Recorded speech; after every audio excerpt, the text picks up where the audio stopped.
passage. There's also John 8 that says, before Abraham was, I was. You mentioned Abraham also and asked that Abraham preached the Trinity, and Abraham preached a multi-personal God. In Genesis 18, the chapter literally begins, and the Lord visited Abraham. But we know that no one can see God. Abraham has a conversation with someone that he's physically standing next to. He turns to him at some point, and when he's pleading that Sodom and Gomorrah wouldn't be destroyed, and he says, shall not the judge of all the earth do right?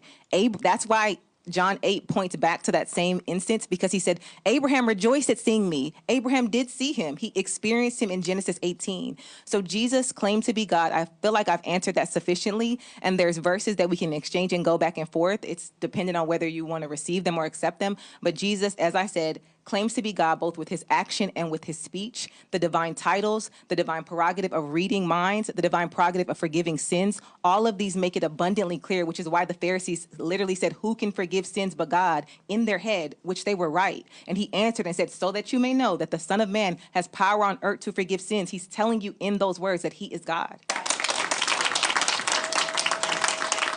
So Cora, that was great. That was a wonderful debate.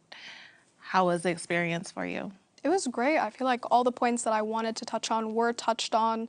I think that there was a good amount of back and forth. I was expecting back and forth. I expected like a lot of pushback and so on. And I do think that I did get a lot of good substance and a lot of decent responses throughout the entirety of the conversation, especially to some of the points that I didn't really expect people to want to fight back on, right? For example, the topic of the crucifixion.